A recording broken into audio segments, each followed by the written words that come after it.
Y es un placer tener acá en Estudios del Sol a William Miguel Rosa Silva, nuestro protagonista hoy del sistema judicial uruguayo. William, ¿cómo estás? Bienvenido, gracias por estar con nosotros. Buenas tardes. Un poco nervioso porque se cambia de la comodidad de hablar del trabajo y como representante gremial, salir de ahí, salir de la zona de confort a veces. Pero yo creo que va a ser una incomodidad que allá sobre las 14 horas, como le ha pasado a 99,99, va a ser una incomodidad satisfactoria, linda. Espero entonces. Y si no, bueno, no te he visto, no te conozco. Pero viste que, bienvenido, William. Muchas gracias. Se lo ve como extremadamente, esta es mi percepción, ¿no? Extremadamente solvente a la hora de comunicar en lo que tiene que ver, claro, con lo que él, quizás de las cosas que más sabe, ¿no? Ahora, entiendo esto que dice él de... Obvio. Es momento de salir de ese lugar. Sí, claro. Obvio. ¿no? Te quiero spoilear algo porque obviamente a nosotros nos llega la producción con antelación. La leemos. El profe Gerardo Pérez ha generado idolatría por tu persona y por tu historia de vida. Pero la gente en realidad suscribirá o no, yo creo que sí. Lo que piensa y lo que siente el profe y lo que sentimos todos por allá por las 14 horas. Por él y por el papá, y ya lo vamos a conversar. Hablemos de la actualidad de William Rosa. Él es fiscal de la Nación y a su vez es el presidente del sindicato de los fiscales, que está en un momento bastante tenso. Dicen su entorno, es una gran persona, es un ejemplo para muchos, es cercano, compañero, perseverante, resiliente, memorioso, disciplinado, responsable, empático, carismático, trabajador, aunque un poco calentón de más, dijeron algunos. Peñarol es uno de los grandes responsables en la actualidad de sus cambios en su estado de ánimo. Dicen que es el rey de la cocina, en su casa al menos, que es el rey de la cocina. El risotto, al parecer, es uno de los platos por excelencias y su pareja siempre lo está empujando para que él se siga preparando en este sentido. Hoy es vegetariano, le gusta mucho jugar al truco y al ajedrez online, tiene un toque con la puntualidad y su gran pasión es escribir. Su perro es otro de los hobbies en su actualidad. ¿Estamos bien, William, ahí? Sí, es así. Se ve que investigaron bien. Y bastante. Exactamente. Lo llevaría a fiscalía. No. Paso, gracias. Si eso terminamos la nota ya. Momento de viajar al pasado para empezar a reconstruir la vida y obra de William Rosa.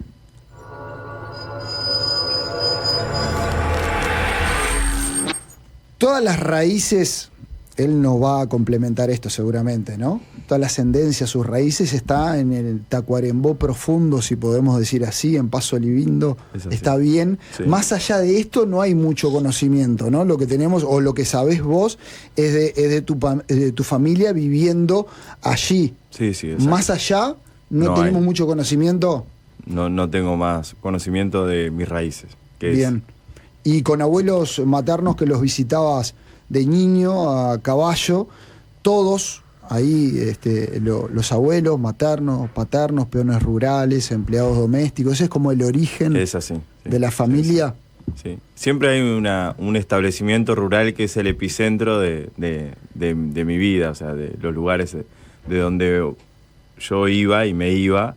En mis vacaciones iba ahí, después cuando tenía que ir a la escuela, al jardín en realidad, a preescolar, cuando tenía 5 años, era irse de la estancia para poder ir a ese lugar, a la escuela. Bueno, arrancamos por tu crianza, Paso Livindo, pueblo en el interior de Tacuarembó, a 100 kilómetros de la ciudad, que debe su nombre a hacer un paso en el arroyo Caraguatá. ¿A dónde te llevo cuando yo te digo Paso Livindo? A una infancia muy movida, ¿no? Con muchas travesuras sobre todo, ¿no? O sea, de andar a caballo, de ir a la escuela, de jugar al fútbol, de ir al arroyo, de pescar, de un montón de cosas que se me vienen a la mente cuando recuerdo Paso Livindo, es eso. Un momento en estos primeros años, ¿no? Que me imagino que de esta infancia linda que vos contás, que puede ser significativo también, es que tus papás se separan cuando tenías ahí más o menos entre 4 o 5 años. Ahí marca como un primer quiebre en tu vida. ¿Lo recordás así o no lo registrás de esta forma? Sí, bueno, lo recuerdo como algo traumático bastante traumático en el sentido de que cuando mis papás se separan, yo en realidad me voy con mi viejo, pero mi viejo trabajaba en una estancia, en un establecimiento rural, entonces yo me empecé a quedar con familiares, amigos de él. Es una persona muy querida ahí en el pueblo, entonces le confiaba el cuidado de sus hijos a determinados amigos, entonces también hubo una separación con mis hermanas, o sea, cada uno se quedó con distintos familiares o amigos o allegados, y a partir de ahí ese evento traumático, o sea, de no estar más con mi mamá y quedarme ahí al cuidado de los allegados de mi viejo. ¿Qué edad tenías ahí vos? Y entre 4 y 5 años. Claro, o sea, tener una madre ausente a esa edad, eso es parte un poco de lo traumático, ¿no? Sí, sin duda, sí, sin duda. Y él recién mencionaba a las hermanas, ¿no? Porque vos sos el tercero. El tercero, ¿no? sí. Somos 4 hermanos por parte de madre y padre. Después mi vieja tuvo 6 hijos más. O sea, ese núcleo de 4 hermanos en donde todos, de alguna forma u otra, quedamos viviendo en el mismo lugar, en Paso Livindo, pero con diferentes familias. O sea, para ver a una de mis hermanas tenía que ir a otra casa, ¿no? O sea, no es una crianza conjunta. ¿Y qué rol jugaron en esos primeros años, en este momento, tus hermanas mayores? Bueno, sí, son como... Nosotros siempre fuimos muy unidos, incluso en esa separación, porque mis hermanas más grandes incluso en determinado momento se van a vivir a un convento de monjas en Tacuarembó, en la ciudad de Tacuarembó. Entonces ahí también hubo una separación más profunda y nos veíamos en las vacaciones de cada uno. Entonces siempre es como una unión desde el cariño, o sea, siempre tratar de juntarnos, de encontrarnos siendo niños, ¿no? A pesar de esa separación. Y con mi hermana más chica sí seguíamos viviendo en el mismo pueblo, íbamos a la escuela juntos y siempre estábamos haciendo cosas juntos. O sea, ir a la escuela era una actividad que hacíamos juntos a pesar de que vivíamos en casas diferentes. Te pedimos que te pongas un segundito los auriculares porque, bueno, pide la palabra para romper el hielo y para contarnos un poquito de William Rosa, una de sus hermanas, Mayra. Para mí mi hermano William Rosa es una persona muy admirable, al cual ha llegado a donde llegó por su lucha, por su esfuerzo. Es una persona humilde, es un gran compañero, siempre que lo necesitamos siempre está, siempre contamos con él en las buenas y en las malas. Es mi hermano, lo amo mucho y siempre voy a estar para él y con toda mi admiración del mundo. Bueno, es duro del primer momento, entonces esto. La verdad ¿Qué te representa Mayra? Y mis hermanas son madres jóvenes, madres adolescentes, todas ellas. Entonces, para mí, la lucha que ellas han tenido también de criar hijos a pesar de las adversidades, merece mi reconocimiento y también mi apoyo. Estar presente es también en parte por eso.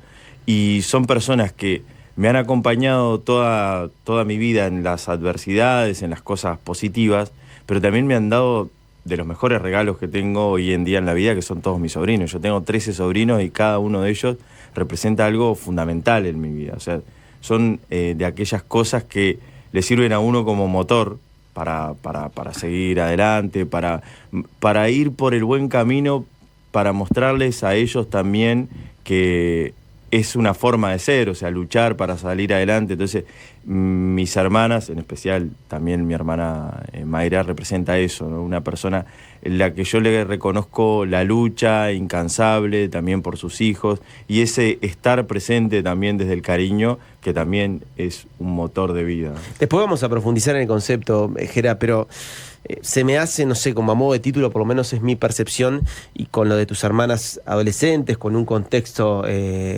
complejo, no sé si llamarlo de pobreza, pero sí, de pobreza absoluta. Agreguémosle de absoluta, que William Rosa después termina logrando lo que logra, con poco margen de error para él en lo personal, por él, pero por los suyos también. Y eso me parece que es una mochila que vamos a ir un poquito desgranando a lo largo del programa. Yo le puse a este segmento, a esta partecita de la vida de William, el placer de estar con papá, porque por diferentes razones y un poco por lo que él contaba, le tocó compartir más con su padre, ¿no? Y también haciendo algunas tareas del campo, y por eso también su gusto por el campo, como es alambrar predios, arrear ganado, andar a caballo. Te tocó compartir eso, pero en este contexto que vos acabás de mencionar, y sin querer hacer como... No ser explícito o hablar demasiado de la pobreza extrema, tus condiciones de vida en esta etapa de tu vida, para el que está del otro lado, que hoy ve a un fiscal, ¿era de un niño que quizás no tenía que ponerse en los pies? Exacto, sí. Ahí, obviamente, la vida de un peón rural, o sea, de una persona que trabaja en el campo, es trabajar a veces hasta 30 días al mes.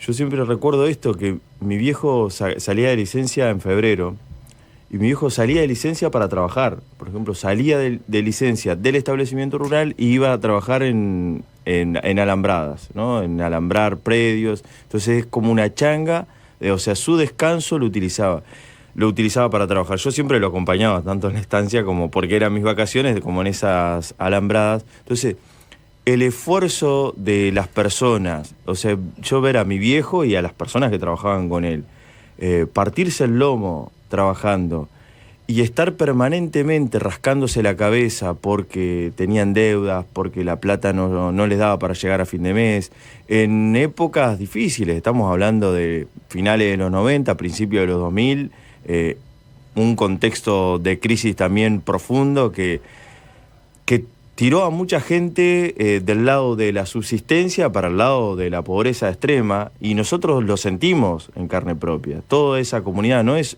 solo mi caso, sino de todo ese contexto, y lo que más me generaba indignación en ese momento es decir, estas personas se rompen el alma trabajando. ¿Cómo puede ser que les pase esto a ellos, que no lleguen a fin de mes o que estén endeudados hasta las manijas? Y lo que hacen en gran parte de su vida, para que la gente tenga presente, yo los veía, mi viejo se levantaba a las 4 menos cuarto de la mañana y se acostaba a las 9:30, 10 de la noche a dormir, porque al otro día se levantaba a las 3:45, sonaba el despertador, para empezar a trabajar, para ir a ordeñar, para que el otro que traía los caballos, que ensillaban los caballos, que se iban a recorrer un campo. O sea, estaban generando riqueza para otros y la situación de ellos era extrema.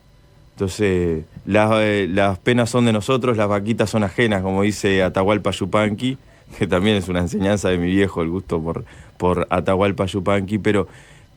mi recuerdo va allí, ¿no? A esa indignación de por qué les tocaba a ellos una situación así.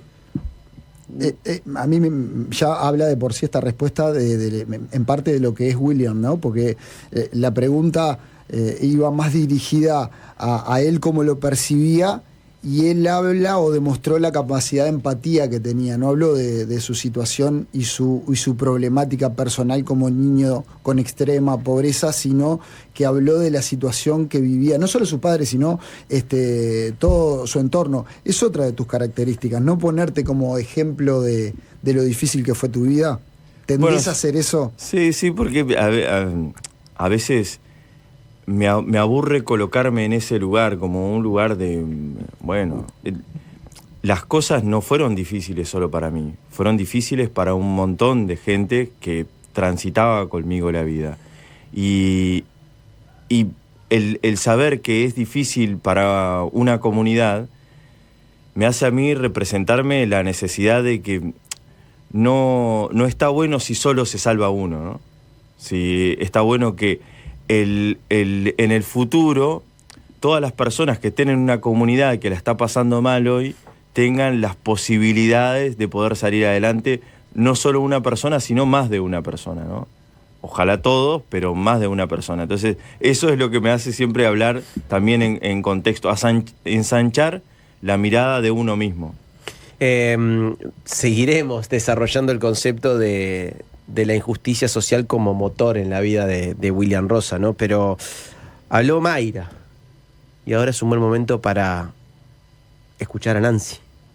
Mi ángel es el que está ahí para todo lo que necesite a la hora que sea, un consejo, un apoyo, siempre está para nosotros, para mí, para mis hijos, y ese es mi ángel. Y sobre todo es una excelente persona con un gran corazón y es un claro ejemplo de superación, que no importa la situación económica, siempre que quiera salir adelante con superación, con metas, lo podés lograr. Y claro, siempre lo uso de ejemplo para mis hijos. Siempre que me piden algo, les recuerdo que su tío iba con los cuadernos, que si no tenía para una fotocopia, lo copiaba en el cuaderno.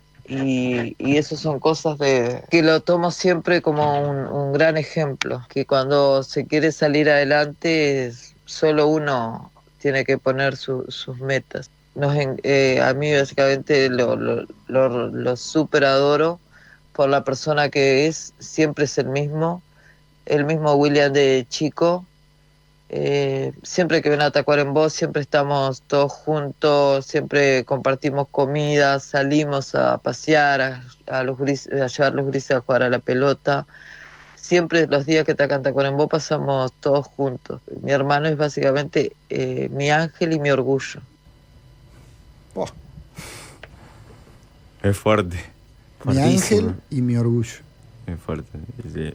La verdad que me genera mucho agradecimiento y la sensación de que lo que uno siente, porque hacer cosas, para mí ir a Tacuarembó a compartir con mi gente, compartir con mis sobrinos, es algo que me llena. Y el verlo replicado, que alguien lo ve también que es así, o sea que yo voy a Tacuarembó, mi centro mayor de expectativa cada vez que voy a Tacuarembó es ver a mi familia en un entorno en donde es propio de uno mismo, y verlo replicado, que el otro lo percibe así también, a uno lo llena de emoción. A mí me llena de emoción escuchar sus palabras, sin perjuicio de que siempre desde el cariño, capaz que se exagera un poco más lo que uno es, ¿no? Pero que el otro, escuchar a otra persona decirlo, escucharlo a mi hermana decir, sobre todo con mi hermana Nancy, nosotros pasamos de las mayores dificultades en la vida, porque en determinado momento nosotros teníamos 12 años y ella tenía 12, yo tenía 11, nos quedamos solos porque la persona que nos cuidaba se enfermó y tuvo que venir a Montevideo, y ahí pasamos momentos, vicisitudes y anécdotas que las contamos siempre en privado, que cosas que tuvimos que hacer para subsistir, que nos pintan también de esa unión en la adversidad, ¿no? De decir, bueno, estamos acá, es esto lo que toca, y bueno, hay que salir adelante. Entonces, para mí es una referencia de esos momentos en que ante la adversidad lo supimos superar, y desde ahí el cariño. Sin violar la privacidad, lo que se pueda. ¿Alguna anécdota que refleje realmente? Porque nosotros con este programa nos interesa empatizar y transmitir la historia de vida, más allá de lo que conocen del personaje público en los medios, realmente la historia de vida. ¿Hay alguna anécdota que se pueda decir? Nosotros robábamos comida, o sea, no teníamos para comer en ese momento, y vivíamos en un lugar en donde había una persona que después, yo cuando tenía 14 años, ahora que me represento mi historia de vida en el tiempo, digo, yo tenía 14 años, estaba trabajando con esta persona, pero antes de trabajar teníamos un vecino que lo que hacía era, él vendía en zonas rurales, es como un almacén rodante, ¿no? Un almacén que iba a determinado lugar, tenía un camioncito. Entonces, cuando acuciaba el hambre, nosotros lo que hacíamos era, entrábamos y robábamos y tratábamos de ser de sacar solo aquello que necesitáramos, ¿no? O sea, agarrábamos y cortábamos un pedazo de mortadela que fuese suficiente para comer esa noche, hacer un arroz con mortadela, y no sacar más de aquello que era necesario. Pero esas cosas que son anécdotas que en el momento uno siente vergüenza, porque no es la educación que, o sea, para mi viejo eso yo no sé si mi viejo sabe que nosotros hacíamos eso, o tal vez después con el tiempo se lo contamos, pero para él sería algo... Porque aparte, no es que era un momento de crisis y no es que él no estuviese trabajando. Mi viejo era lo que decía previamente, a pesar de estar trabajando, las dificultades, de estar trabajando 30 días al mes, las dificultades económicas existían. Entonces, o sea, robaban realmente por necesidad. Por necesidad. No, por bandideada. Claro. Realmente no daba con los 30 días que laburaba, con las changas que hacía de las vacaciones tu viejo. No daba. Los sueldos eran sueldos de hambre, los sueldos de peones rurales en aquel momento. Yo siempre... A mí me emociona hasta las lágrimas una canción de Citarrosa que se llama Bea Patrón, que dice: esa sombra que tirita tras sus reses, huella y harapos comiendo a veces, por sus intereses ese es su peón. Cuando yo la escucho, que la empecé a escuchar más de grande, me remite a eso, ¿no? A personas que, a pesar de partirse el lomo trabajando, no les da después para cubrir las necesidades básicas de su familia, lo cual es una calamidad. Y ese era un ejemplo, ¿no? Bueno, me van quedando un montón de preguntas que las acordate dejamos que vamos para más hasta las 14 horas. Sí, no, las dejamos para más adelante, pero escucho todas sus hermanas y veo que se repite el concepto de ejemplo, entonces la dejo para más adelante, pero para que la vayas pensando, esto de cómo vivís vos en lugar de ejemplo de forma sistemática en tu familia, y a su vez pienso también esto que decís de conocer una realidad de extrema pobreza y después tener que ir a Tacuarembó a encontrarte quizás legalmente con casos de esto, porque a vos no te agarraron, pero capaz que a otro niño que pasa hambre sí lo agarraron y tenés que juzgar sobre eso, pero lo dejamos para después.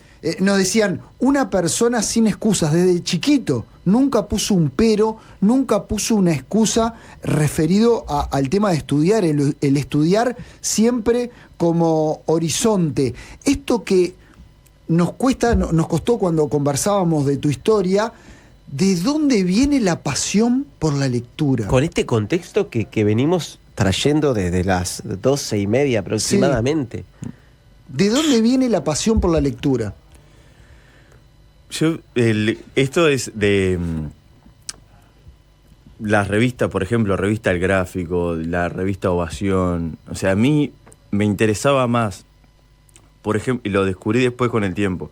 Hay un gol que le hace Federico Magallanes a Progreso en el año 96, ¿no? Que yo vi capaz que era en el 95, y yo vi el diario pasado un año, o sea, con delay, un año después. Entonces veía el gol y me imaginaba la historia detrás de esa imagen, de esa foto, de una crónica que hacía el periodista que lo ponía ahí. No era la Ovación, o sea, era la sección deportiva del diario El País, y le ponía historia a ese fragmento, a esa imagen de una persona llevando una pelota y que supuestamente fue un gol, del cual yo no supe cómo fue, porque nunca lo había visto, pero me lo imaginaba y podía representarlo. Entonces, después, leer que hay gente que hace eso, o sea, que construye historias que son imaginadas, me empezó a fascinar, y de ahí es que cada vez que veía un libro o algo en donde se contaba una historia, mis primeros acercamientos a la lectura son de estas novelas que vienen en novelas que son de tipo de amorosas, ¿no? O sea, que vienen en libros que yo encontraba ahí. También en la estancia donde trabajaba mi viejo, alguien las habrá dejado, y esas novelas yo las devoraba en un día y medio, leía esas novelas, y eso me precipitaba a querer leer y leer más, ¿no? O sea, de encontrarse con un libro y querer leerlo. Y de ahí nació como esa pasión por la lectura, incluso por la lectura del diccionario. A mí me gustaba leer el diccionario, descubrir cada una de las palabras qué significaban, una palabra que estuviese por ahí. Entonces buscaba en el diccionario palabras raras y les iba aprendiendo el significado. Eso desde niño. Interesante lo que decías del gráfico, claro, porque nos podemos preguntar cómo hacía bajo ese contexto para dar con una revista de esa, ¿no? Claro. Y de repente la agarrabas un año después. O sea, Magallanes capaz que ya no estaba ni en... No, pero gráficos, te digo, yo en el 96... ¿Te acordás dónde daba físicamente? Bueno, yo me imagino que esta secuencia era así. Los patrones, o sea, los dueños de esas estancias son de Montevideo. Entonces llevaban en algún momento una revista. Porque yo, de los primeros gráficos que recuerdo, que tengo memoria, es de la Argentina campeón del año 93. O sea, en el 96 yo veía una revista de gráfico de cuando Argentina salía campeón del 93. Y me pasó de confundir, yo no entendía cómo existía... cómo podía ser que Argentina fuese una selección y además fuese un club de fútbol, porque Racing usaba la misma camiseta que Argentina, claro. Y cómo podía ser que alguien tuviese la misma camiseta que Argentina. Entonces, esas paradojas de la lectura. O sea, Este niño, William, que tenía como horizonte el estudio, que nada en su entorno le mostraba pasión por ahí, por la lectura, y que él solo descubría y transitaba este hábito, empezó a hacer la escuela y empezó no solo a igualar a sus hermanas en cuanto a escolaridad, sino que empezó a pasarlas de largo. ¿Cómo fue eso de ese niño perseverante que veía de golpe que pasó a sus hermanas mayores en la escuela? Yo compartí clases en el liceo, en segundo de liceo y en tercero de liceo con mis hermanas. O sea, ellas, si bien son más grandes que yo, en ese momento, creo... Yo, en el contexto en el que yo estaba yendo al liceo, es un contexto de un liceo, de un barrio trabajador, o de personas pujantes de Tacuarembó, es un contexto donde también había mucha pobreza, y se repetía mucho de trayectorias estudiantiles que desertaban, o que en primero de liceo, mi grupo en donde yo estaba, eran personas que ya habían repetido 3 veces primero de liceo. Entonces, yo muchas veces corría el riesgo de caer en esa misma sintonía. Y siempre hubo alguien que me salvó con una palabra. En primero de liceo vino una profesora de geografía y me dijo: vos podés estar con ese grupo de chiquilines el tiempo que vos quieras, pero cuando entres a clase, sentate adelante. Y seguí así, o sea, participá y estudiá, pero separate de ellos solo adentro de la clase. Después, sí, y entonces eso me salvó de que pude pasar de primero. Y después en segundo lo mismo, o sea, mi hermana repitió segundo, yo pasé, y en tercero lo mismo, mi hermana repitió tercero y yo pasé a cuarto, pero estuve con ella, lo que tenía siempre un horizonte de que la única posibilidad, que es lo que dice mi viejo, o sea, si vos no querés estar trabajando en una estancia rompiéndote el lomo, vas a tener que estudiar para tener ahí una posibilidad. Capaz que después no la tenés, pero esa es la puerta. Quiero que te traslades con nosotros a esta imagen. Un día, haciéndole una nota a Gabriel Rolón, él contaba cuando en su infancia su padre albañil gastaba toda la quincena en comprarle una palmita de una panadería. Y obviamente hoy puede comprarse 4.000, pero nunca tendrá ninguna de las 4.000 el valor que tenía aquello, claro, por lo que significaba. ¿A qué voy con esto? Quiero trasladarte a cuando tu padre te llevó al Goyenola y te compró aquellos campeones de fútbol. De más está decir, con un esfuerzo impresionante. Te hizo sacar las alpargatas y una vez en la cancha del Goyenola te marcó el camino para que te metieras a saludar a los jugadores. Un Bengoechea, un Pato Aguilera, esos que eran ídolos tuyos. ¿Te puedo trasladar ese momento? Claro. ¿Qué te nace? Yo estaba vestido de jean, campeones de fútbol, y una camisa celeste. Y jugaba Peñarol, año 97, Peñarol campeón del quinqueño, una recorrida por el interior, jugaba con la selección de Tacuarembó. Entonces yo estaba viendo ahí, estábamos en la tribuna, estaba viendo también ir al estadio, es todo un esfuerzo, no solo lo de los campeones, sino ir al estadio, todo un esfuerzo desde el medio del campo hasta el estadio Goyenola. Y me dijo, bueno, si vas por allá, vas a ver que vas a poder saludar a los jugadores. Entonces, el estar conversando, mirándolo a Bengoechea, para mí era algo increíble. Me pasaba como esto de como esa timidez de... Yo le podré pedir un autógrafo. Entonces yo no tenía una camiseta, nada. Entonces me rayaban la camisa celeste que tenía, le ponían ahí la firma, Pato Aguilera, Bengoechea. En la camisa celeste. En la camisa celeste. ¿La tenés todavía o no? ¿La Creo que conservaste, no? mi viejo la conservó mucho tiempo, no sé si la tiene hoy día, pero era como un recuerdo muy preciado en ese momento. Mirá, para todos los que están acompañándonos por YouTube, estamos observando una imagen, una foto de William con su papá. ¿Te acordás de eso, de Sí. ese momento? Ahí, eso fue en el año 97 también. Y eso después, después que Uruguay juega el Mundial Sub-20, Claro. Malasia. esta camiseta era como la camiseta, ¿viste? La del Nico Olivera. Sí. Entonces, en ese momento nosotros vamos a Tacuarembó, estaban jugando, ahí no era el Mundial, sino era el Sudamericano. Y esa era ya en ese momento, fue una selección dorada ya desde el Sudamericano del 97. Era como, generaba mucha conexión, no sé por qué esto genera en la gente algunas selecciones, y vestían esa camiseta, y mi viejo también, ahí en un esfuerzo descomunal, me compró esa camiseta. Si bien tengo las medias, y yo en ese momento se ve que ya lo había usado hasta el hartazgo el short, que no tengo el short, sino que tengo otro short a cuadros, pero era como que siempre andaba vestido de Uruguay, así con la camiseta, y es una camiseta de manga larga, me parecía Sí, se fascinante, porque la podía usar todo el tiempo. O sea, Tu viejo Darío, y ella es ella es mi hermana, Karen Leticia. Karen Leticia. ¿Qué tendrá Karen para Leticia. decir Karen Leticia? A ver. Bueno, Wichi, ¿qué decirte? Bueno, sabes que más que nada estoy orgullosa de vos, de la persona que sos, de tus sentimientos, de tus principios, muy orgullosa.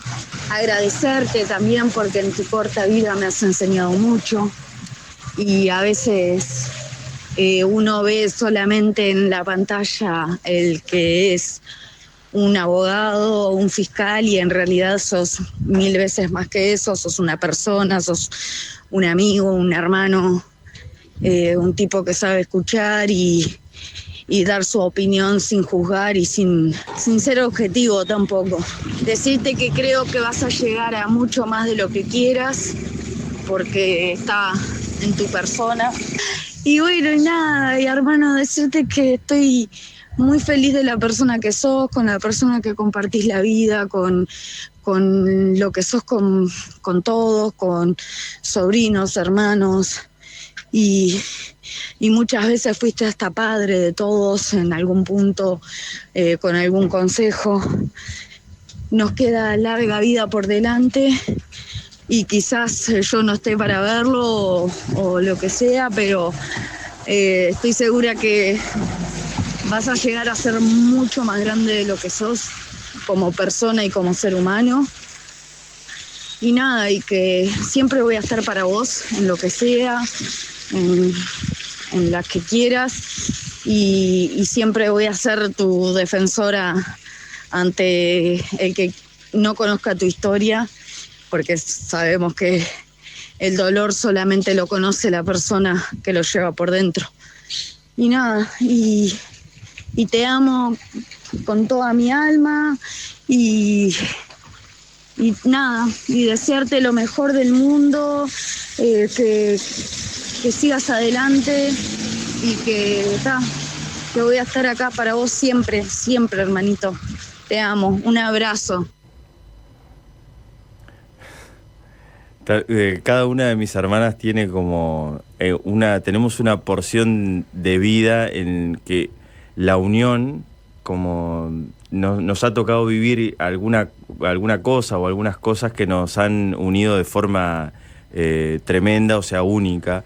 Mi hermana, yo con ella iba a la escuela y tenemos tantos recuerdos de esas vicisitudes que capaz que son cuestiones dolorosas, o en un momento no son situaciones felices, pero con el tiempo se convierten en cosas que ayudan a ligar lazos, ¿no? que son inquebrantables con el tiempo. Así que me generó una emoción tan linda, o sea, escuchar esas palabras que me cuesta hasta hablar, ¿no?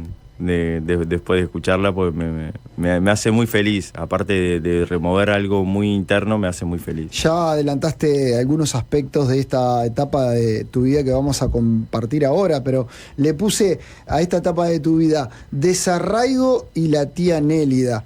El desarraigo que comentaste, que es dejar el pueblo, ir a Tacuarembó, que la tía Nélida viniera a cumplir un rol muy importante en la vida de ustedes, quizás como un poco de mamá, sí, esa mamá que había abandonado el hogar. Después obviamente la tía Nélida se tiene que volver a Montevideo, vos lo dijiste, y quedan solos y empieza toda esta etapa de trabajos, personas que quizás abusan de la edad de ustedes, ¿no? Y de la vulnerabilidad que tenían de diferentes formas, de gente que se ríe porque no confiaba en tus sueños.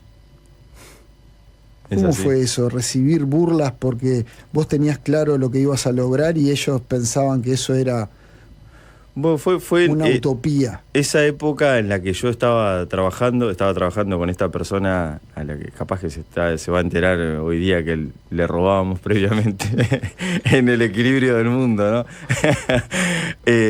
Yo en ese momento, esto que decía, el trabajo se trataba de salir a la madrugada, ir a un lugar en el interior de Tacuarembó, en un pueblo en lo más profundo, en lo más recóndito, y ahí se le llevaba como un almacén más cerca a la gente. Cuando volvíamos, siempre al volvíamos a eso de las 3:30 de la tarde.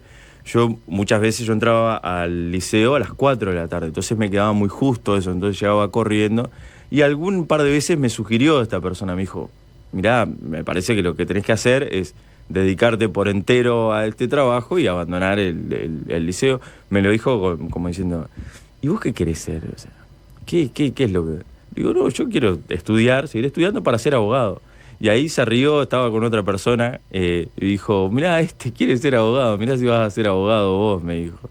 Y bueno, hoy con el tiempo, eso... Lo único que puedo decir respecto de eso, la única reflexión es que si hay alguien escuchando, un niño, y alguien le dice eso, no hay que tomarlo eso como combustible. Eso que no darle el gusto de que tengan razón. Si le dicen, vos no vas a hacer esto que vos querés ser, utilizalo para hacerte fuerte. Los obstáculos son muchísimos, entonces en cada obstáculo utilizar eso como motor y después que lo conseguiste, olvídate. Después ya no sirve. Para mí esa persona ya no es nada hoy día, o sea, no es que... jamás iría a decirle, ¿viste lo que logré? O algo de eso, como el... Mirá, ¿y quién te burlaste? Claro, pero no sirve de nada, porque sirvió como combustible y una vez que sirvió como combustible, después que uno logró algo, o sea, logró un objetivo... No interesa más. O sea, hay que sanar después de que se logró, eliminar también incluso el rencor, ¿no? Pero es impresionante, porque en tu contexto, los que venían y te trataban como que esa profesora en primero de liceo, de orientar positivamente, lo utilizabas como motor, y los que te venían y te hablaban mal lo utilizabas como también, motor, sí. También, digamos, eras un niño, un adolescente muy particular, ¿no? Sí, puede ser, pero yo ¿por qué voy a esto? ¿Por qué siempre reniego de esta cosa de ser como un ejemplo o algo único? Yo, cuando esto que dice mi hermana, yo les digo a mis hijos que su tío es un ejemplo. Yo me gustaría desmitificar un poco eso también. O sea, está bien ser una referencia de que se puede llegar a pesar de venir de determinado contexto, pero no un condicionamiento, ¿no? La vida de cada uno tiene determinadas vicisitudes que lo llevan a un lugar a otro, y los tiempos de cada uno son diferentes, ¿no? Entonces, no por el hecho de no haber podido seguir paso a paso en la trayectoria o la superación de obstáculos que yo seguí, no puede llevar a decir, es descartable la vida de esa persona. No, al revés. Hay que intentarlo, por lo menos. Por supuesto. Porque y está también, bueno poner sobre la mesa, y lo hablábamos, que no es garantía. Claro. Tampoco que se vaya a lograr, ¿no? Por Porque eso está bueno en tu visión. Hay mucha gente que sale de un contexto crítico, lo hablábamos fuera del aire, era interesante esta charla, que dice, no, porque yo pude, todos Sí, pueden. sí. No van a poder todos. Pero está bueno que haya un montón de zanahoria para... Y yo he visto mucha gente también que ha compartido momentos de la vida conmigo y que han sido tan esforzados, pero a veces como tenés que ser casi perfecto en la superación de obstáculos, a veces un obstáculo mismo lo corrió para un costado, y no por falta de esfuerzo, porque esa persona incluso hasta podríamos mirar y decir, se esforzaba tanto o más que vos, más que yo, porque además de estudiar trabajaba, porque estudiaba una carrera, yo qué sé, ingeniería, que son carreras súper difíciles, pero el no poder, a veces hay un obstáculo que se vuelve insuperable y lo corre del costado de esa persona, y a mí también me produce, quiero reivindicar también esas trayectorias de vida que el esfuerzo no les dio para llegar a lo que querían. Simplemente no estoy poniéndome en comparación, sino los estoy poniendo a ellos en la meta que tenían, y que me gustaría porque he visto también otros ejemplos, que el día de mañana lo vuelvan a intentar y lo puedan conseguir, y es tan o más valorable eso de en haberse tomado un lapso o en determinado tiempo en que parece que se ha fracasado, pero se vuelve a intentar y se consigue, me parece súper valorable. 092-995-095, 092-995-095. Si recién te prendés y escuchás esta voz, es de William Rosa, el fiscal que nos está contando una preciosa historia de vida, o por lo menos una historia de resiliencia y de muchísima superación, en la cual empezó a cosechar amistades. Por ahora hemos escuchado a los familiares, Gera, que evidentemente, y sí, ¿qué van a decir los familiares? Pero no, más allá del ADN, fue recopilando amistades, fue sumando gente, y no de ahora, circunstanciales, sino de hace tiempo. Sí, Vamos a escuchar señor. a uno. ¿Les parece? Mason. Vamos a escuchar a Mason, amigo de la facultad de William Rosa. Este mensaje para el doctor William Rosa, nuestro querido negro bola para los compañeros de consultorio. Conocimos a William en Facultad de Derecho y zonas aledañas, que son los callejones y bares contiguos a nuestra querida casa de estudios y cercanos también a su domicilio en la capital, el Hogar Universitario de Tacuarembó.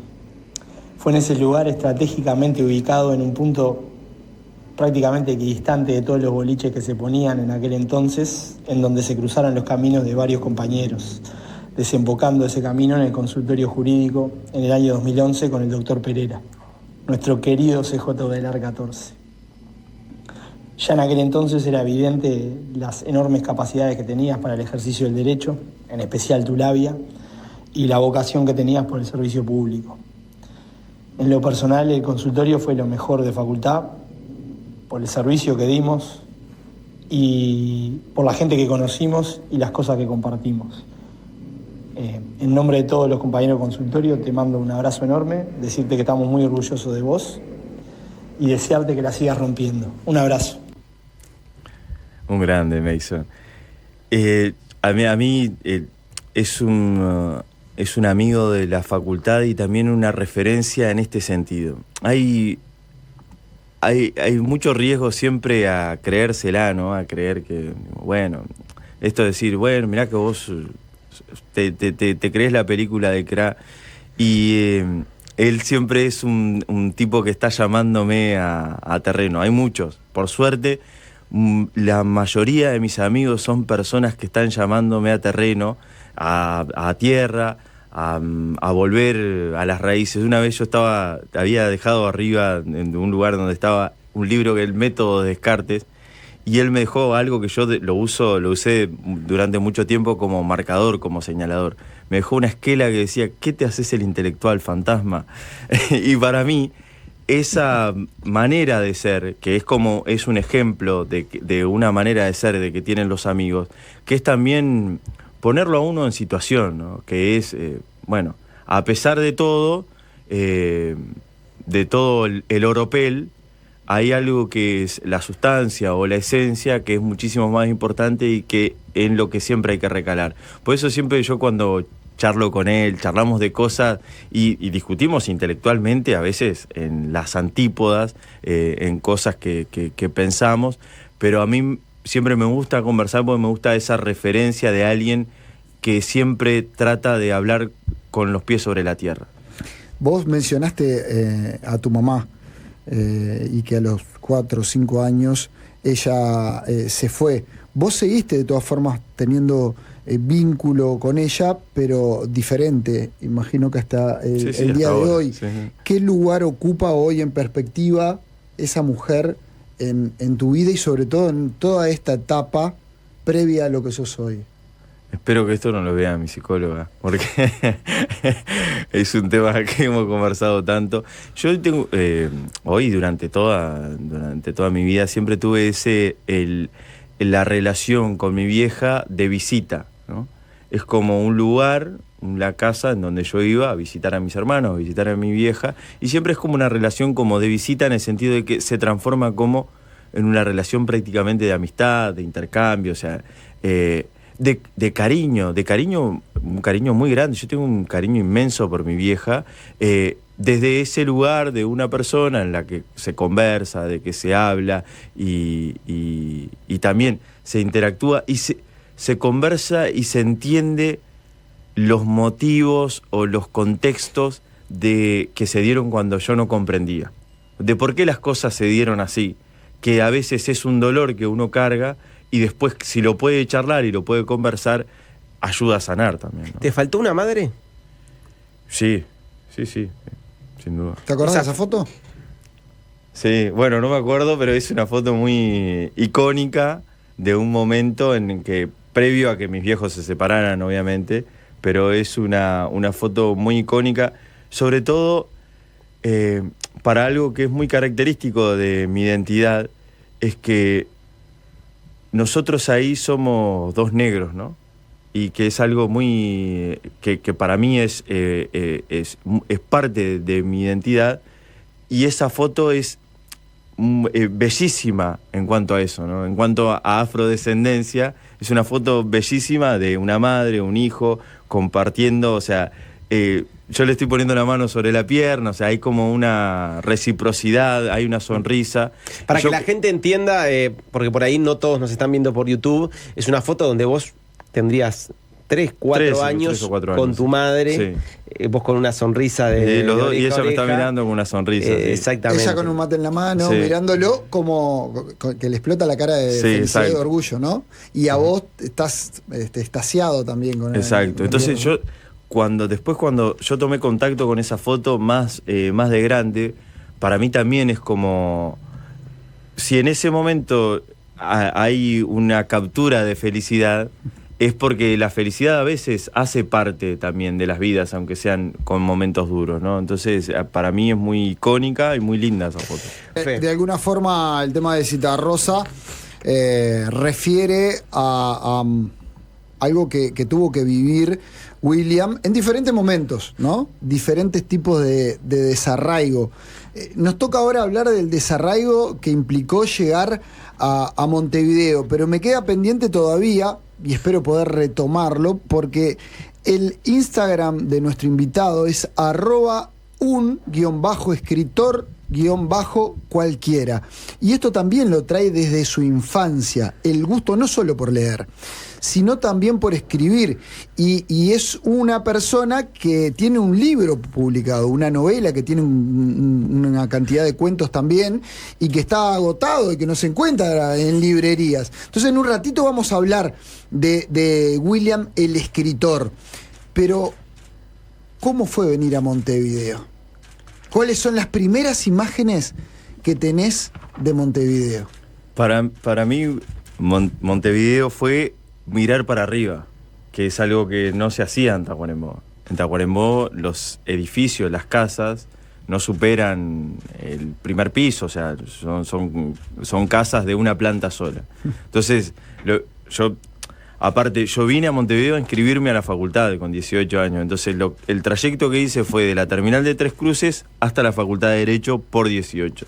Entonces, cuando uno se topa con 18, lo que hace es mirar para arriba y dice, ¿por qué los edificios son tan grandes, ¿no? Y tan altos, y qué cantidad de gente que vive acá. Y el ruido, ¿viste? Es como ensordecedor. Entonces, para mí, Montevideo es esa imagen. Y después, una trayectoria que yo siempre hacía. Yo los primeros meses que viví acá en Montevideo, gracias a una familia amiga de mi viejo, que me dieron un lugar para vivir en ese momento, para quedarme, hasta que en el hogar de Tacuarembó me aceptaran la beca y que pudiese ingresar. Entonces yo lo que hacía era ir de la Facultad de Derecho hasta la Unión, hasta la Escuela Sanguinetti, ahí en la calle 8 de Octubre y Sanguinetti, Estañaro Munar. Entonces, ese recorrido que yo hacía caminando también me servía para reconocer Montevideo, o sea, ver a ese Montevideo desde el centro hacia un barrio, hacia el barrio de la Unión, y son como mis primeros contactos y mi primer significancia de Montevideo. Y yo lo hacía porque estas personas me ayudaban con el boleto, o sea, con el boleto para venir a la facultad, pero yo esa plata la guardaba porque las facultades también, si bien la Universidad de la República es gratis, también hay un montón de gastos, como por ejemplo en fotocopias, en materiales, que uno tiene que sacar plata, y en ese momento no tenía todavía la beca del Fondo de Solidaridad, y usaba ese dinero que tenía para los boletos para sacar fotocopias, hacerme de los materiales. Entonces iba y volvía caminando hasta la facultad. Bueno, seguimos repasando testimonios. Dale. Amigos, ¿sabés qué? Me pasaba con mi compañero el Tano Badina, Brancancha. Éramos muy fan de los apodos. Y vaya que hay apodos buenos. ¿Por qué será este? Este es buenísimo. Vamos a escuchar no a un amigo cualquiera. Uno de un apodo que... ¿Te imaginás por dónde vamos? Puede ser, sí. Se llama Gustavo. Y le dicen el lengua. Bueno, negro, te dejo un saludo enorme a la distancia. Sabés que te quiero un montón, que sos mi hermano, que siempre estamos juntos, ¿verdad? Aunque estemos lejos, estamos juntos. Y bueno, siempre, cada vez que veo o me entero algo de vos, me quedo súper feliz. Cada vez que te veo en la televisión, a través de las redes sociales o lo que sea, me quedo súper feliz. Y de saber que sos, hacés y actuás y de la misma forma de aquel guacho que entró con 18 años al hogar, tratando de siempre de usar la inteligencia de la mejor manera posible y siendo lo buena persona que sos. Eso no tiene precio. Te quiero un montón. Un abrazo. Un tipazo, único. Y sobre todo de esas personas que acompañan trayectorias, ¿no? O sea, esta trayectoria mía dentro de la facultad fue acompañada también de muchos momentos, o sea, de momentos dificultosos en lo emocional, en el momento en que uno necesita un consejo, una charla, y que le ha pasado muchísimo, porque la amistad con el lengua no es solo mía, sino de un montón de gente que pasó por el hogar y lo tiene como una referencia de un tipo al que se encontraba, porque él cuidaba en el hogar, era como el sereno del hogar universitario de Tacuarembó, si bien él estudiaba también. O sea, compartimos algunas clases en la Facultad de Derecho, es abogado, a pesar de que ahora anda recorriendo el mundo como mochilero de lugar en lugar, y él siempre tuvo la particularidad de ser alguien que te escucha y que habla, que te da un consejo, con el quien se reflexiona, compartiendo, mirando una película, tomando un vino en la esquina, tranquilamente, y ayudando a reflexionar sobre cada una de las etapas que a uno le toca atravesar en la vida. Y por el otro lado también, la persona que en el momento en que vos no tenés un mango, él trabajaba y nosotros vivíamos de algunas changuitas y de la beca del Fondo de Solidaridad. En enero y febrero no teníamos la beca. En esos 2 meses no tenés la beca del Fondo de Solidaridad, al menos era así en el momento que yo estudiaba, y a veces te agarra una malaria terrible. Nosotros con un amigo lo que hacíamos, a veces juntábamos, salíamos a los boliches, el hogar queda acá en la zona de Cordón, entonces lo que hacíamos es salir a juntar envases, y esos envases los cambiábamos en un almacén y ahí comprábamos comida. Y Gustavo, o sea, el lengua, él trabajaba en el hogar, o sea, tenía el dinero de trabajar. Él se ponía a la par nuestra para poner su parte de su sueldo en que nosotros pudiésemos comer también. Y ahí hacíamos como una especie de cooperativa de una olla popular en donde comíamos varios, hacíamos un tuco, un guiso. Él es muy buen cocinero en esas comidas que se hacen para compartir, es muy bueno en ese sentido. Y él también ponía de sí para que comiésemos, ¿no? Entonces, eso, por cómo se forjan y se nutren mejor los lazos de amistad en esos momentos de dificultad, ¿no? En donde una persona te demuestra que es un amigo de verdad porque está para vos en el momento en que más dificultades se pasan. La familia que se elige. Exacto. Dijo uno. Leo, el que escuchó la primera parte de esta entrevista vio una infancia y una adolescencia con muchas dificultades y quizás piensa que William llegó a Montevideo y esa realidad cambió drásticamente y resulta que el estudiante universitario está viviendo de becas que lo ayudan y a su vez lo presionan porque había que rendir, porque si no se quedaba sin la beca, pero llegaba un momento que no había beca y había que salir a vender envases para comer, por lo tanto la alimentación en esa época tampoco no era que se podía elegir, ¿no? Sí, sí. O teniendo en cuenta sobre todo que hoy sos vegetariano. Miraba a la distancia lo que comías en aquel momento. Sí. Nosotros todo el mediodía y noche comíamos en el hogar universitario, en el comedor universitario del bienestar universitario del lado del AR, que salía alrededor de 10, 12 pesos, o sea, cada una de las comidas, pero tenía su periodicidad también. Los fines de semana no estaba, también entonces los fines de semana teníamos que subsistir con el mismo presupuesto. En el comedor comíamos una comida nutritiva, salvo momentos de crisis para el comedor universitario también, una comida nutritiva, balanceada, que estaba compuesta, yo qué sé, tenías leche, postre, frutas, la comida hecha por nutricionistas, y después el fin de semana, con 10, 12 pesos, tenías que equiparar eso. Y había unas hamburguesas que hoy, visto la distancia, que nosotros las comprábamos, las comíamos con arroz, porque ahí en el hogar universitario había como una canasta de INDA, del Instituto Nacional de Alimentación, que le llegaba ahí al hogar, entonces arroz y esas cosas había. Entonces, para acompañar eso, comprábamos estas hamburguesas a muy bajo precio, o sea, 2 hamburguesas salían 10 pesos, que había que tomar muy en cuenta dejarlas el momento exacto en el horno para que no se achicaran, o sea, para que la hamburguesa fuese algo comestible. Que no fuera una moneda. Que no fuese una moneda.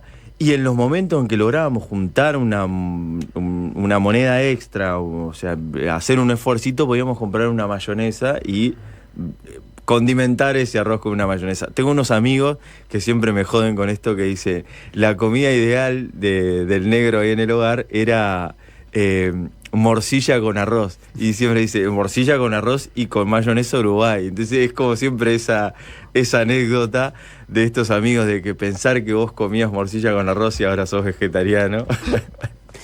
Cómo cambia la vida, ¿no? Exacto. ¿Seguimos escuchando, amigos? Dale. ¿Te parece? Claro que sí. Llega el turno de Lino.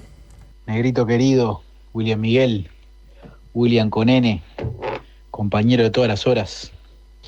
Bueno, vaya este saludo como homenaje a estos casi 20 años de amistad incondicional, desde el inicio, año 2006, Facultad de Derecho, cuando recién llegaba de allá, de tus pagos de Tacuarembó, de Caraguatá, con boina y camisa metida para adentro. Mirá lo que te convertiste.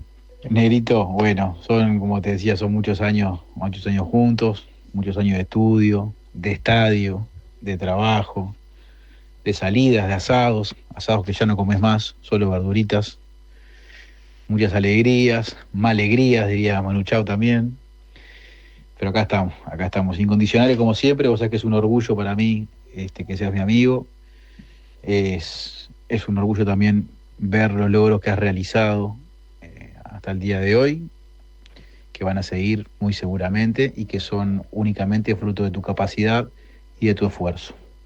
Así que, en términos jurídicos, te conmino a seguir por el mismo camino, te conmino a seguir con esa entereza, con ese pensamiento crítico, con esa elocuencia, la de siempre, con ese humor ácido que te caracteriza. Y bueno, y acá estamos para lo que se precise siempre, negro. Un abrazo enorme. Otro amigo gigante. También de llegar a Montevideo y tal vez nuestros contextos no son similares, pero la adopción, ¿no? La adopción de no solo de él, sino también de su familia, es importantísimo para transitar, para caminar, ¿no? No se camina solo, se camina mucho mejor y se camina bien cuando uno tiene referentes. ¿Por qué digo referentes? Porque el padre de mi amigo es un referente para mí como abogado, él también. Entonces, esa familia que te acogen y que de alguna forma te ayudan a caminar. Entonces, es así. Nosotros desde el 2006 que estamos juntos, o sea, que somos amigos, que compartimos cosas en la facultad y para mí es escucharlo a él decir estas cosas de mí, hablan mucho más de él que de mí, o sea, hablan de esa capacidad de estar presente en los momentos. Y lo cuento una anécdota puntual. Cuente. Yo cuando me iba a recibir, yo en el año 2012, en febrero de 2012, iba a dar mi última materia, me iba a recibir con esa materia. Mi amigo estuvo estudiando conmigo, y él en realidad no estaba muy convencido de dar la materia. Y él no estudió mucho, no estudió casi nada. Simplemente ponía las condiciones para que yo pudiese estudiar. Entonces fuimos a la casa de su familia en Parque del Plata y él hacía un asado y se quedaba durmiendo. Yo al otro día me levantaba temprano. Cuando él se levantaba me decía, vamos a hacer un ping-pong, pero él lo usaba para repasar, para que yo repasara. Entonces él en realidad me estaba ayudando a mí a estudiar. Hasta que el último día hubo un partido de Peñarol Godoy Cruz, año 2012, Copa Libertadores de 2012. Nos juntamos a ver el partido y él me dijo, Negrito, hasta acá te acompaño, andá a dar el examen mañana, vamos arriba. Yo a las 4 de la mañana, a las 5 de la mañana me levanté y él, ponele que se estaba acostando recién ahí. Entonces me dijo, con todo, Negrito, me voy a levantar a las 8 y voy a ir a acompañarte. Yo dije, ya está, sigue de largo. A las 8 estaba ahí, acompañándome, y él también estaba anotado para dar el examen. Entonces la profesora dijo, ¿usted va a dar el examen también? Sí, voy a dar examen oral en Facultad de Derecho. Entonces, los exámenes orales podés estar todo el día para recién dar el examen. Yo soy apellido Rosa, él es apellido Vázquez. Entonces hubo una pausa en el medio. Yo siempre creí que él no iba a dar el examen. Entonces en un momento lo llaman a él da el examen y lo salva. E incluso eso que pasó, a mí me dio como yo dije, si él, que en realidad me está apoyando acá, salva el examen, yo lo tengo que salvar. El examen era sumamente difícil, la capacidad que él tiene fue lo que lo hizo salvar, pero a mí me dio un envión para dar el examen con una tranquilidad, sin una mochila. Es como, vamos a salvar los dos. Y con esa materia yo me recibí, ese mismo momento me recibí, él estaba presente. Entonces, yo siempre digo, o sea, un tipo que lleva la amistad al extremo de exponerse él a perder un examen, porque no había estudiado mucho, pero la capacidad que tiene lo llevó a salvar, y a mí me ayudó a salvar mi última materia. Todo lo virtuoso que fue William desde el punto de vista como estudiante, porque hizo la escuela de UNA, pasó de largo a las hermanas, en la universidad entró en el 2006, terminó en el 2012, es decir, la hizo corriendo, aparentemente por lo que dicen acá los amigos, es de madera jugando al fútbol. Y él piensa que es Messi. Suele pasar. Sí. Pero antes de darle el derecho a réplica, vamos a escuchar a Federico a ver qué dice. ¿Qué dice, Negrito? Bueno, Nero, escuchá, fui seleccionado como vocero oficial de este grupo hermoso de personas que se conoció allá por el año 2006 en la Facultad de Derecho de la UDELAR. Casi media vida, casi 20 años de amistad, es un montón de tiempo. Mis palabras, sabés que son compartidas por toda la barra, por más que soy yo el que lo estoy diciendo acá. Calculo que ahora estarás súper emocionado repasando tu historia de vida, que es una historia increíble, que es una historia que está buenísimo que sea contada y que la conozcan. Imposible poder resumir en un audio anécdotas, historias, o sea, es imposible. Solo decirte, Negrito, que te admiramos un montón, sabés que te admiramos un montón, te queremos mucho más, estamos orgullosos de vos, más que por lo laboral, por la persona que sos, ¿verdad? Seguí así, negro, lo único que te pedimos es que te retires del fútbol, nada más. Después el resto haces todo bien. Te queremos mucho, Negrito, vamos arriba. Es falso esto. Yo, para mí, juego muy mal al fútbol, pero me gustaría que se me reconozca alguna vez haber pasado 30 años de mi vida intentando jugar al fútbol. Voluntarioso. Un amigo de allá de Tacuarembó, y ahora voy a este grupo que en realidad son amigos de la facultad y para mí son una referencia también. Los mantecas. Me decía, un día me lo encontré jugando al fútbol y me dice, sí, ¿qué? ¿Jugando al fútbol, negro? No sé. Y digo, sí, acá estamos. ¿Cuánto tiempo hace que jugás al fútbol, negro? Digo, hace como 30 años. Qué increíble, ¿no? Digo, sí, 30 años jugando al fútbol. Qué increíble que nunca hayas aprendido nada, me dijo. Este grupo de la facultad, para mí, es lo que decía hoy, de la gente que te trae a tierra, ¿no? O sea, uno puede recibir 10 elogios en un lugar. Esto que dice Facundo Cabral, doy la cara al enemigo y la espalda al buen comentario, porque aquel que acepta un halago empieza a ser dominado, porque el hombre le hace caricias al caballo para montarlo. Yo lo uso mucho como referencia a eso. Y las cosas que te dicen tus amigos para bajarte a tierra, yo lo pongo lo tengo muy presente. Y este es un grupo de amigos que siempre están, yendo a lo anecdótico, a las cosas que no, buscándole el lado positivo y gracioso a las cosas que nos salieron mal.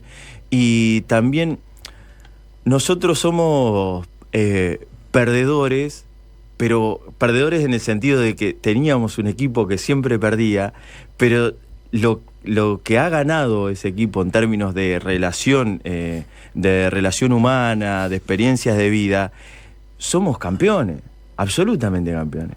O sea, no hay, yo creo que no debe haber un grupo humano que tenga tantas historias desde la derrota como tenemos nosotros. Y ese es la referencia positiva que tienen todos estos amigos que me ha dado la facultad también, porque es un equipo de la facultad. William, momento simplemente de repasar, te recibiste en tiempo y forma en 2012, empezaste a trabajar, no demoró ese momento. Tu primer trabajo en Fiscalía fue en Tacuarembó, estuviste 2 o 3 años en esa ciudad, hizo sin duda que tuvo una carga importante para vos. Primero porque tuviste que mandar preso a un montón de conocidos o hijos de, seguramente, pero también porque, como dijimos en algún momento, volviste a verle la cara y conviviste con aquellos que se burlaban de tus sueños de adolescente. Y me quiero meter en el sustento que también es fundamental, que es la familia, y hoy tocamos, ¿no? En el arranque, tus hermanas, aquellos embarazos adolescentes, eso de luchar por vos, pero también por los tuyos y por tus sobrinos. ¿Qué son los sobrinos para vos? ¿Qué sustento, qué rol juegan en tu vida? Son una de las patas más importantes de mi vida, pues son personas. Hoy día tengo sobrinas que están en la facultad, que están en la universidad, tengo sobrinos que están en el liceo, tengo sobrinos que están en la escuela, y con cada uno tengo una relación y una cercanía que para mí son motores de vida. O sea, con cada uno de ellos tengo recuerdos, historias, anécdotas. O sea, yo repaso mi galería y sin duda cada 4 fotos hay algo que tenga una conexión con mis sobrinos. Por eso yo decía hoy que mis hermanas fue el regalo más preciado que me han dado, es tener tantos sobrinos, haber compartido la vida con ellos, haber aprendido, haber podido dejarles algo, a veces algo que es imperceptible, cosas que uno cree que no les va quedando, pero después dicen, yo me acuerdo cuando mi tío tal cosa. Entonces esas referencias para mí son como cosas luminarias en la vida que para mí son únicas. ¿Y Lucas? Es uno de ellos.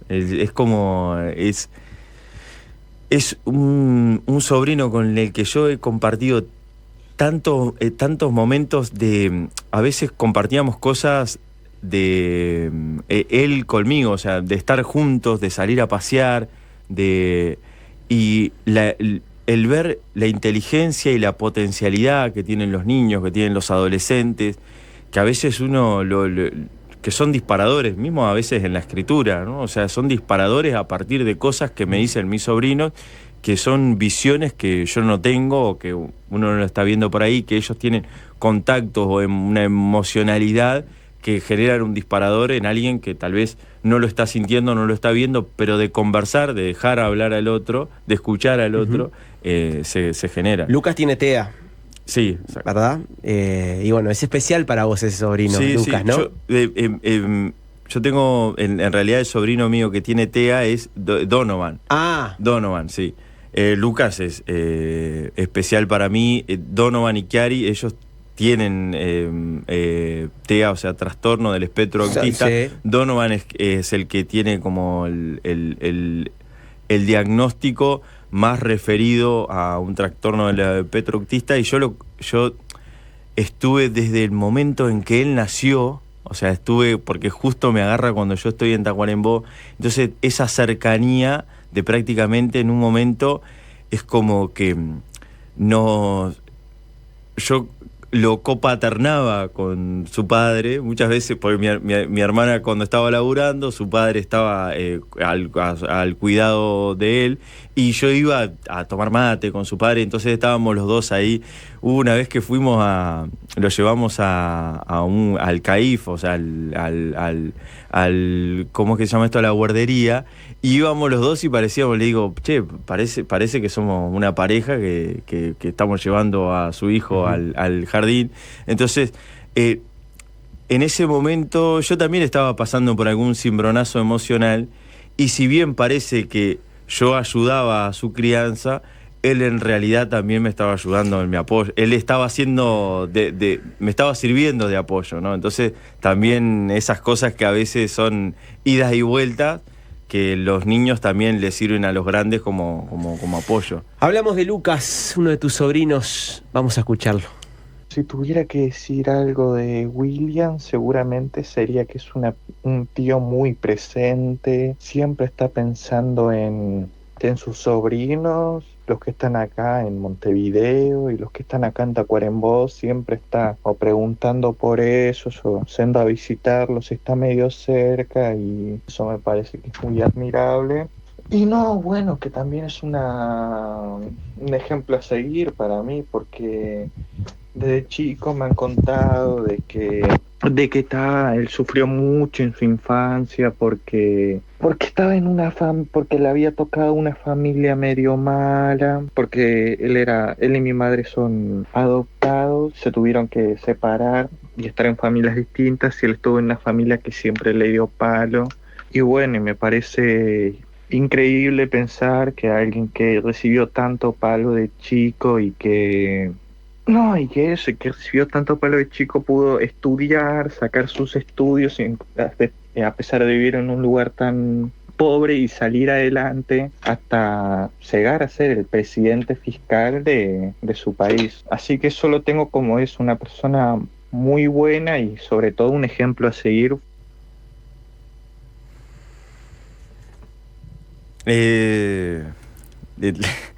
Aparte yo lo escucho y conecto con charlas que hemos tenido, ¿no? En este sentido, o sea, esto de que él dice, bueno, en su lenguaje, bueno, alguien que haya recibido tanto palo, ¿no? Que la vida le haya castigado tanto, y a veces la dimensión de las dificultades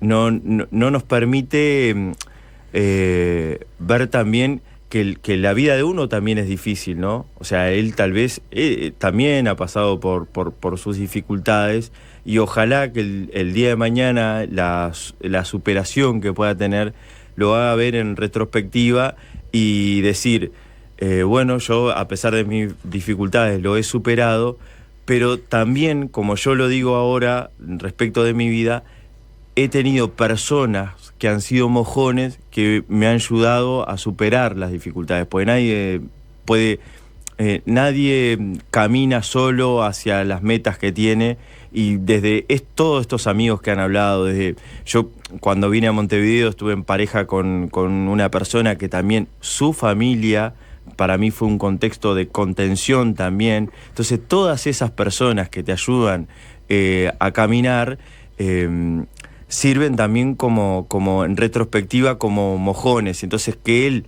pueda ver el día de mañana decir, estuvo mi tío presente, esa es mi misión, ¿no? Estuvo mi tío presente que me ayudó a ver me escuchó, me ayudó desde lo económico hasta una palabra o hasta la compañía mismo, que sirva también para esa superación. Entonces a mí me fascina escucharlo decir esas palabras respecto de que uno es un ejemplo, pero en realidad no es un ejemplo por lo que se logra, sino por estar presente. O sea, que la significancia mayor de las personas sean su calidad de personas o estar presente en los momentos que es más necesario, ¿no? Hace 7 años, William empezó a mandar mensajitos a una compañera de trabajo.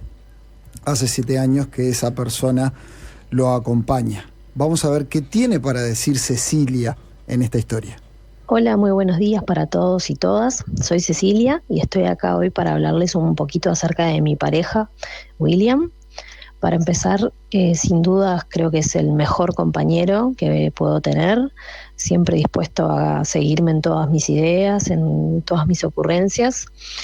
Me acompaña, bueno, en las cosas lindas, sin duda, pero sobre todo en las difíciles. También está siempre para darme una palabra o levantarme el ánimo.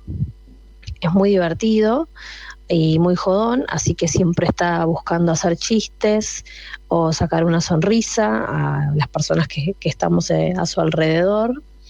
Siempre destaco que tiene una gran fortaleza y unas ganas de hacer que motivan mucho y contagian. Creo que su historia de vida es una muestra de justamente esas características y bueno, de su resiliencia y la perseverancia con la que actúa y logra las cosas que se propone. Es también un muy buen cocinero, aunque a veces cuando cuento que para desayunar nos preparaba leche con cúrcuma, pueden mirarme un poco raro, pero es el mejor cocinero y creo que mutuamente nos impulsamos en nuestros objetivos y nos acompañamos también en los desafíos, así que bueno, ojalá sigamos así. Te mando un beso enorme, Miguelito, y muchos saludos para quienes están escuchando. Bueno, qué cóctel, ¿no? de emocionalidades. Es así, somos nosotros el mayor valor de la relación que tenemos, creo que es como tener una persona con la quien compartir y conversar en sintonía, o sea, como en quien escudarse y respaldarse, que eso es algo fantástico y lamento que sea la persona que tiene que probar muchas veces los inventos que yo hago en la cocina. O sea, estas ideas que a veces tengo de que bueno, esto puede funcionar, y lo que le destaco que siempre que lo prueba siempre pone bueno como la cara de bueno, sí, esto tiene potencialidad o esto podría mejorarse, así que sí, es parte de la felicidad, ¿no? Y si no le gusta, dale morcilla con arroz. Por suerte es vegetariana también. O sea. Dijiste que tenías, yo conté recién, capaz que conté mal, 14 sobrinos. Tengo, sí, 13 y 14. A veces yo últimamente me estoy perdiendo la cuenta. Conté 14 sobrinos tengo. Donde Nayeli es la mayor. Nayeli es la tercera. ¿Es la tercera? Es casi la mayor. Casi la mayor, vamos a escuchar a casi la mayor. ¿Qué te puedo decir del Wichi? Que para todos es William Rosa, para mi familia y para mí es Wichi, el tío Wichi, o el Miguelón, o el tío Barbudo, como le decía cuando era chica. Además de ser mi tío, es mi amigo, porque yo lo considero como un amigo más. Es una de las personas en que puedes confiar en la que más confío, en las que me desahogué muchas veces, en las que me reí también muchas veces, que es lo que más hacemos. Para mí es un ejemplo a seguir, ¿qué querés que te diga? Además, como yo le digo a mis amigas, además de admirar a mis padres, lo admiro mucho a él, porque a pesar de las dificultades que le puso la vida, él supo conseguir su sueño, supo salir adelante, como me contaba mamá cuando quería ir al liceo, que él iba con una cuadernola y una lapicera a estudiar y así vos lo ves ahora y es fiscal, ¿entendés? Para mí es este ejemplo el que yo quiero en mi vida, por más de que ahora tengamos otras comodidades, obviamente, pero es de esas personas que te orienta, que te tira para adelante, que no te deja caer nunca. A mí en 2023 me ayudó a salir en un pozo enorme y se lo voy a agradecer toda la vida. Que para mí fue un héroe porque si no iba a estar en un pozo peor. Y para mí es de las personas que brillan, ¿entendés? Es una persona fuerte, es compañero, es una persona brillante, como persona es buenísimo. Por más de que no lo conozcan, ojalá una oportunidad tengan de conocerlo. Y no sé qué más decir. Pero sí, para mí el tío Wichi es el tío Wichi. Así que está. Si Wichi me estás escuchando, te mando un beso, te amo mucho y sepas que te admiro mucho y que sos mi ejemplo a seguir.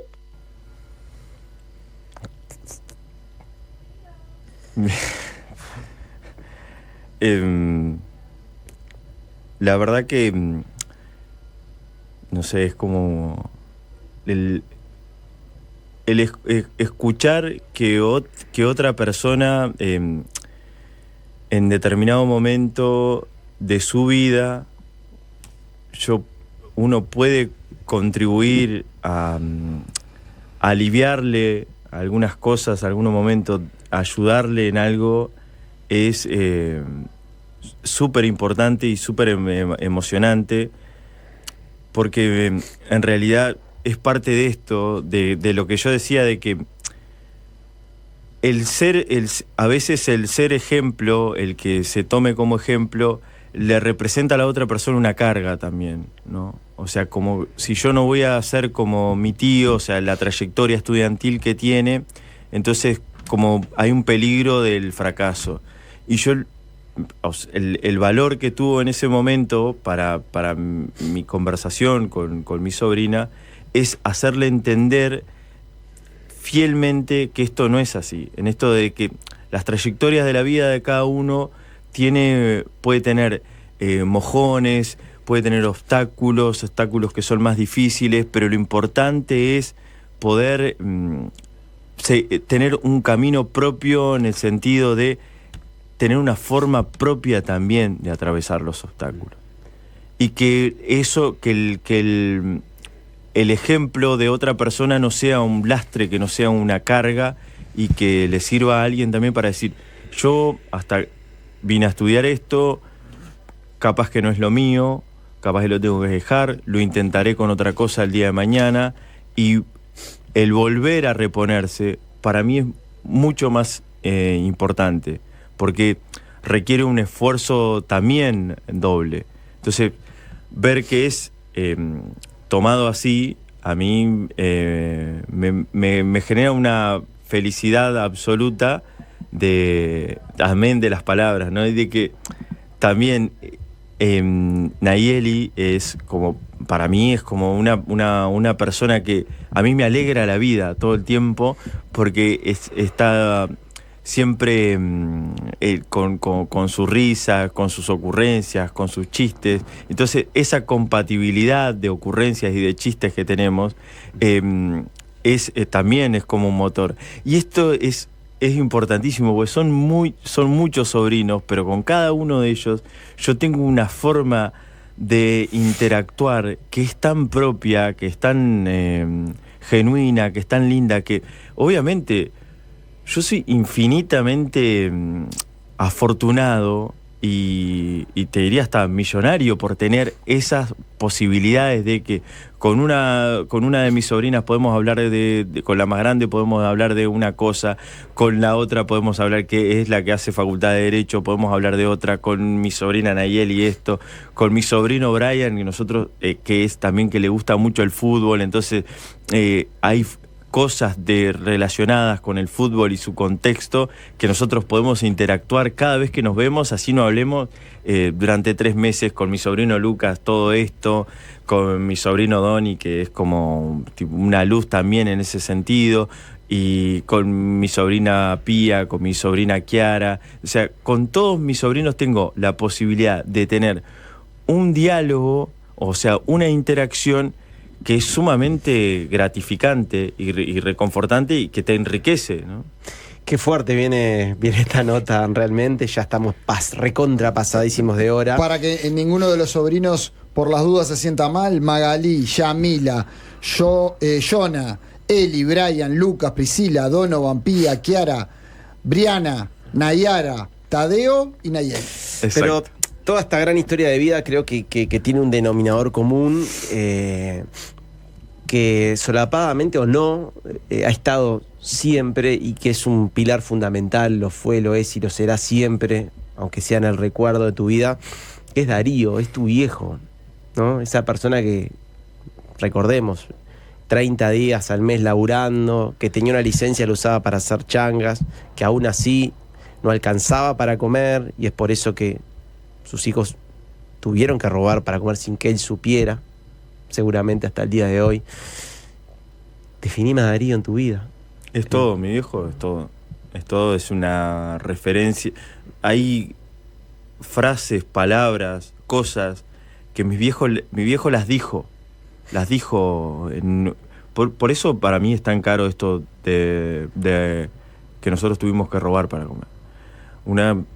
Porque yo en ese momento me acordaba un día que mi viejo como que dijo que alguien le insinuó la posibilidad de hacer algo reñido con lo ilegal o con lo que estaba adecuado, y él dijo no, pero eso no puede ser, y él lo contó como al pasar. Él no me estaba diciendo, che, mirá que no se roba. Es más, mi viejo siempre dice esto: si lo primero que hay que hacer hay que pagar las deudas, ¿no? Por eso, tipo, el tan acongojado por eso. Entonces, en su vida tan atravesada por lo primero que hay que hacer, hay que pagar las deudas, es como, son cosas que se dicen y que uno las incorpora. Y así también en la forma de ser con los otros, es también enseñanza, que por eso cualquiera que dice se enseña más con el ejemplo que con las palabras, tiene absoluta razón. Tu viejo es todo, como dijiste vos, y es merecedor de tener este cierre acá en Protagonistas. William Rosa es un muchacho muy dedicado, con muchas ganas de triunfar y aspirar a lo más alto, lo más que se pueda. Estoy seguro que el sueño de él es luchando desde andar, ir en carpas, en el campo, acompañándome, después escuela, vivir solo con las hermanas, siendo adolescente, el 4º y 5º año, creo que ya estaban en Tacuarembó, él y las hermanas en una casa. Él con 11, 12 años, la hermana mayor con 14, creo, y ellos se manejaban. Y ahí él como que se marcó la cancha de que iba a triunfar en la vida. Y él hoy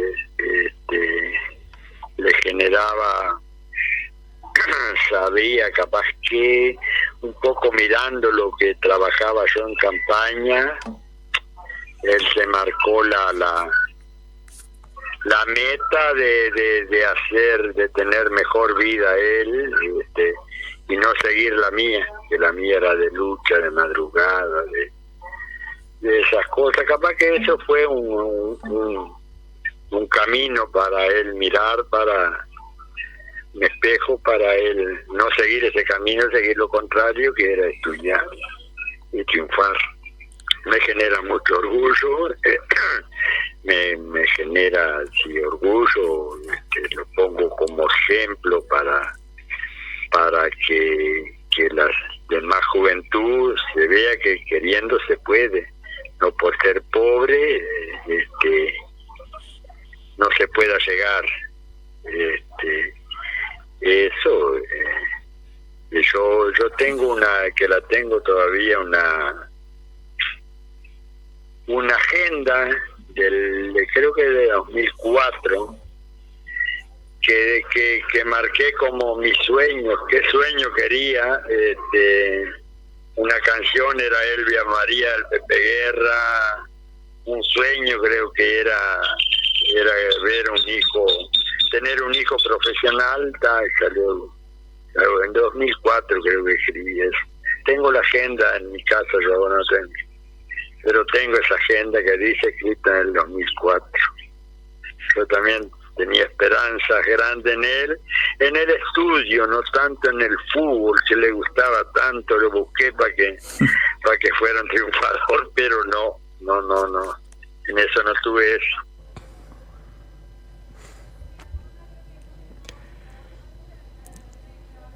Que ahí en esta parte sí, yo creo que no hay absolutamente nada más que agregar respecto a lo que representa mi viejo para mí.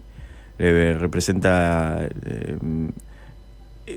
y quiero una cosa. Él dice que él tenía 11 años y se quedaron solos y ellos sabían qué tenían que hacer, y ahí mi viejo me dijo, esto sí me lo dijo, me dijo, mirá, ahora vos te vas a quedar solo, yo no tengo posibilidad de estar presente acá, yo tengo que trabajar. Me dice, vos vas a quedar solo, y estar solo, no tener un referente adulto tan controlándote todo el tiempo, representa libertad.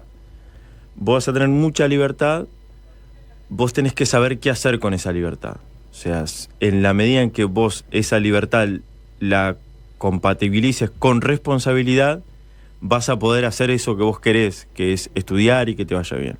Si vos le das solo le das rienda suelta a la libertad, con la edad que tenés, con los amigos, que allá en Tacuarembó se dice, con las juntas que tenés, seguramente estés complicado. Y eso sí es como algo grabado a fuego, ¿no? Esto de esta libertad, a mí me gusta esta libertad que tengo, pero implica ser muy responsable respecto de esa libertad. Entonces, eso me ayudó siempre como horizonte. A mi viejo le dicen el ministro, porque es una historia muy vieja de que él, en esto de los apodos que decían ustedes, porque él estaba en un establecimiento rural y era como si fuese el que estaba solo ahí, era como si fuese el administrador, y creo que le quedó ministro. Entonces, cuando yo vine a Montevideo, una vez llamaron para preguntar cómo estaba yo, los patrones de mi viejo, le mandaron a alguien a decir, preguntale a ver cómo está el hijo del ministro y si necesita algo. Entonces la llamada llega a una cabina que había en el hogar de Tacuarembó y atiende a uno de mis compañeros y viene a donde yo estaba y dice, la verdad que es una falta de respeto el llamado que acabo de recibir. Llamaron preguntando por el hijo del ministro. Y yo le dije, señora, acá es un hogar de gente, es una residencia de gente que humilde. ¿Cómo va a haber un hijo de un ministro acá? Digo, yo soy hijo del ministro. ¿Qué vas a ser hijo del ministro vos, negro? Y yo dije, a mi viejo le dice el ministro. William Rosa, muchísimas gracias por haber compartido esta nota que fue espectacular para nosotros. Muchas gracias a ustedes. Me voy como repleto de felicidad por las palabras de toda la gente que escuchamos, de tanto cariño, y también de resignificancia también de la trayectoria de vida, pero que si en alguna parte sirve para algo la vida que yo he tenido, es para decirle a alguien que se puede, pero no es que se puede porque si uno pudo, si yo pude, todos pueden. Para decirle que se puede también a una comunidad, a una red de contención, que puede ser el Estado, que puede ser el lugar, puede ser el liceo, puede ser la facultad, que le brinden redes de contención a la gente y apoyo, y que le brinden oportunidades a la gente, pues, para que las dificultades no sean tantas, y que más gente, y sobre todo la gente que me acompañó y que tal vez no llegó a donde yo estoy, porque en realidad, a pesar de tener esos sueños y de hacer esfuerzos similares, porque en realidad las oportunidades se le perdieron en el camino. O sea, cuanto más oportunidades tengamos, más personas van a estar en mi misma situación, y tal vez mi caso no sea un caso anecdótico, sino sea uno más de mucha gente que pudieron llegar.